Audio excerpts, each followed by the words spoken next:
सुबह के 7 बजे अलार्म बजता है, तुम उठते हो, ब्रश करते हो, कपड़े पहनते हो, ट्रैफिक में घंटों गुजारते हो और ऑफिस पहुंच जाते हो। ऑफिस में जाने के बाद 9 से 6 या 9 से 9 या कभी कभी 9 से जब तक बॉस ना छोड़े तब तक। उसके बाद घर आते हो, थक चुके होते हो, खाना खाते हो, फोन देखते हो और सो जाते हो। और कल एग्जैक्टली यही सब फिर से होता है।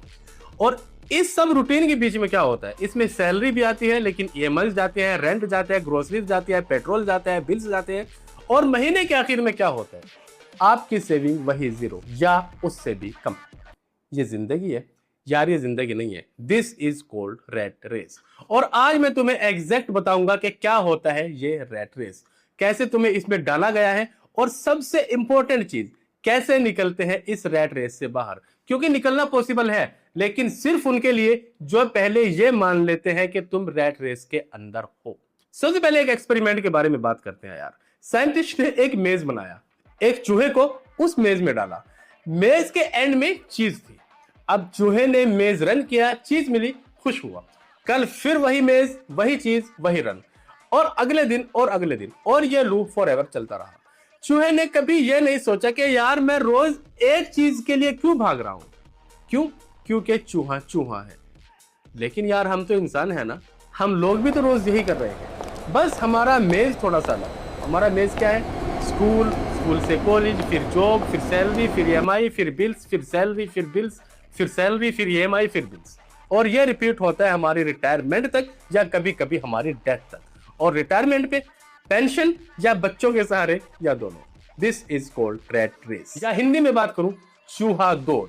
रॉबर्ट कियोसाकी ने गजब की बात बोली है यार। The only difference between a rich person and a poor person is how they use their time. मतलब अमीर और गरीब में जो सबसे बड़ा फर्क है ना, वो ये है कि वो अपना टाइम कैसे यूज करते हैं। गरीब और मिडिल क्लास टाइम बेचता है सैलरी के लिए, जबकि अमीर सिस्टम बनाता है ताकि टाइम फ्री हो जाओ। लेकिन ये समझने से पहले ये समझना जरूरी है कि रैट रेस एक्चुअली काम कैसे करता है। और इसके लिए कियोसाकी ने एक डायग्राम बनाया। कियोसाकी ने बताया कि रैट रेस के 3 की कंपोनेंट हैं जिनको समझना बहुत जरूरी है, और ये तीनों कंपोनेंट साथ में काम करते हैं तुमको रैट रेस के अंदर रखने के लिए। तो रैट रेस का सबसे पहला कंपोनेंट है फियर, मतलब डर। अगर जॉब चली गई तो, अगर ईएमआई नहीं भरी तो, अगर कुछ हो गया तो, ये इस तरह के डर है यार जो तुम्हें रिस्क लेने से रोकते हैं, तुम्हें कुछ भी नया ट्राई करने से रोकते हैं, तुम्हें सेफ जोन में रखते हैं। और याद रखना, आपका सेफ जोन रैट रेस का दूसरा नाम है। एक एग्जांपल से समझते हैं। मान लीजिए एक लड़का है रोहित, 29 साल उम्र है, आईटी कंपनी में है। उसका एक सपना है खुद का स्टार्टअप बनाना। लेकिन यार अगर स्टार्टअप फेल हो गई तो, अगर ईएमआईज नहीं भर पाया तो, पेरेंट्स को बोला तो वो क्या बोलेंगे यार, सोसाइटी बोलेगी ये पागल है क्या, अभी तो स्टेबल है, छोड़ क्यों दूं। फियर ने उसे 3 साल से रोक रखा है। रोहित वही है, वही जॉब, वही फ्रस्ट्रेशन, और वही रैट रेस का हिस्सा। मतलब रैट रेस का पहला चेन है आपका डर। अब बात करते हैं रैट रेस का दूसरा कंपोनेंट, दैट इज डिजायर, या हिंदी में बात करूं, आपकी ख्वाहिशात। जब डर तुम्हें रोकता है ना, तो डिजायर तुम्हें और अंदर खींचती है। कैसे? For example life style inflation की अगर बात करें तो क्या होता है, सैलरी बढ़ती है, 30,000 से 50,000 हुई तो क्या हुआ, बड़ा घर लिया, नया फोन लिया, बाहर का खाना थोड़ा ज्यादा खाने लगे, सैलरी और बढ़कर 80,000 हो गई। अब क्या होगा, कार ले ली, फॉरेन ट्रिप प्लान कर दिया, डिजाइनर बैग ले लिए। मतलब हर बार सैलरी बढ़ी ना, तो आपके एक्सपेंसेस उससे ज्यादा स्पीड से बढ़ गए, और सेविंग वही 0 या शायद उससे भी कम। कियोसाकी ने ऐसा कहा है, कीपिंग अप विद द जोन्सेस, मतलब दूसरों के साथ कंपटीशन।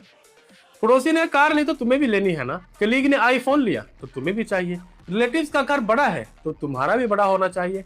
ये डिजायर का ट्रैप है यार। फॉर एग्जाम्पल मान लीजिए एक लड़की है, मेरा उम्र 32 साल, 90,000 सैलरी है। 2 साल पहले सैलरी थी 45,000, अच्छा था।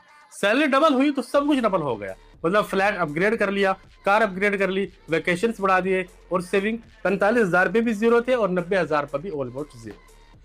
मतलब डिजायर ने मेरा का सारा रेस खा लिया यार। रैट रेस का दूसरा चेन है आपका डिजायर। अब बात करते हैं तीसरा और सबसे dangerous component of rat race, that is ignorance, मतलब फाइनेंशियल एजुकेशन का ना होना। ये वो लोग हैं जो सोचते हैं कि एसेट है, और इन सब चीजों को मैं पिछली वीडियो में एक्सप्लेन कर चुका हूं। ये वो लोग हैं जो सोचते हैं कि घर एसेट है, नहीं है भाई, जब तक कि वो रेंट ना दे। सोचते हैं कि एफडी तो बेस्ट इन्वेस्टमेंट है, लेकिन इन्फ्लेशन से हर बार हार जाता है यार। सोचते हैं क्रेडिट कार्ड पे फ्री पैसे मिलते हैं, जबकि अगर ध्यान से देखें तो ये सबसे महंगा लोन है। सोचते हैं म्यूचुअल फंड रिस्की है, लेकिन अगर ध्यान से देखें तो लॉन्ग टर्म में एफडी से ज्यादा रिटर्न देता है। इग्नोरेंस तुम्हें रॉन्ग डिसीजन लेने पे मजबूर करता है, और रॉन्ग डिसीजन तुम्हें रैट रेस में रहने पर मजबूर करता है। और ये इग्नोरेंस फॉल्ट किसका है? तुमने कभी फाइनेंशियल एजुकेशन को सीरियस लिया ही नहीं है, क्योंकि एक फाइनेंशियल एजुकेटेड इंसान क्रेडिट कार्ड कंपनी का बेस्ट कस्टमर नहीं होता। एक फाइनेंशियल एजुकेटेड इंसान ईएमआई पे सब कुछ नहीं खरीदता। एक फाइनेंशियल एजुकेटेड इंसान लोन पे लोन नहीं लेता। तो आपको फाइनेंशियल एजुकेटेड बनना पड़ेगा। अच्छा, दुनिया में रैट रेस हर जगह है, लेकिन हमारे इंडिया में ये एक्स्ट्रा डेंजरस है। क्यों? Reason number 1, joint family pressure. India में अकेले डिसीजन नहीं होते यार। बेटा सरकारी नौकरी लो, सेफ है। बेटी सेटल हो जाओ, स्टेबिलिटी चाहिए। बेटा रिस्क मत लो, बेटा लोग क्या कहेंगे। अगर ध्यान से देखे ना तो फैमिली का प्रेशर तुम्हें वही करने से रोकता है जो फाइनेंशियली सही होता है, और वही करने पे मजबूर कर देता है जो सोशली एक्सेप्टेबल होता है। और सोशल एक्सेप्टेंस और फाइनेंशियल फ्रीडम अक्सर एक दूसरे से अपोजिट चलते हैं, याद रखना। रीजन नंबर 2, शादी और दिखावा कल्चर। इंडिया में शादी का जो एवरेज कॉस्ट है ना, वो 10 से 15 लाख रुपए है। ज्यादातर फैमिलीज लोन लेती है या सेविंग खाली करती है। एक इवेंट के लिए 5 से 10 साल की फाइनेंशियल प्रोग्रेस को जीरो कर देते हैं यार। Reason number 3, gold obsession. मतलब दुनिया का सबसे ज्यादा सोना शायद इंडिया में खरीदा जाता है।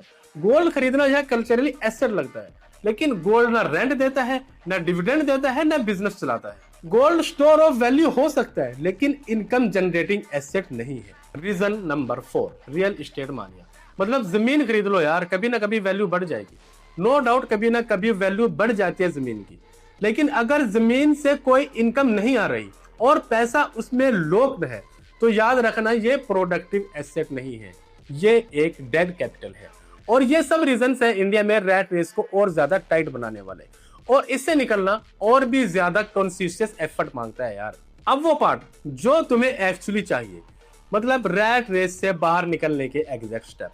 और मैं सीधा बोलूंगा, ये एक दिन में नहीं होगा, ये एक महीने में नहीं होगा, लेकिन एक डायरेक्शन में एक स्टेप आज सब कुछ बदल सकता है। Step number 1, that is awareness. Admit करो कि तुम रैट रेस में हो, और ये सबसे मुश्किल स्टेप है, क्योंकि ईगो बीच में आएगा यार। मैं रैट रेस में नहीं हूं, मैं तो स्मार्ट हूं, मेरे पास तो प्लान्स है। एक मिनट के लिए रुकिएगा, मैं तुम्हारे प्लान्स की और स्मार्टनेस की धज्जियां उड़ाता हूं। कितने महीने चल सकती है तुम्हारी लाइफ बिना प्रॉब्लम के अगर तुम्हारी सैलरी आज बंद हो जाए तो? 1 महीना, 2 महीना या 6 महीने? ऑनेस्टली बताना। और अगर आपका आंसर 3 महीने से कम है तो डेफिनेटली तुम रैट रेस में हो। स्टेप नंबर 2, फियर को आइडेंटिफाई करो और फेस करो। वो कौन सा डर है जो तुम्हें रोक रहा है?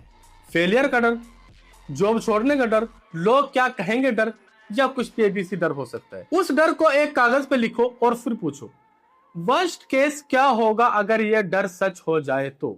मतलब अगर ये डर सच हो गया तो बुरे से बुरा क्या हो जाएगा? और वर्स्ट केस उतना बुरा नहीं होता जितना डर लगता है, और ये रियलाइजेशन डर को थोड़ा सा छोटा कर देती है। स्टेप नंबर 3, लाइफस्टाइल इन्फ्लेशन रोक दो अभी के लिए। मतलब सैलरी बढ़ी तो बहुत बहुत मुबारक हो आपको, लेकिन खर्चा मत बढ़ाओ।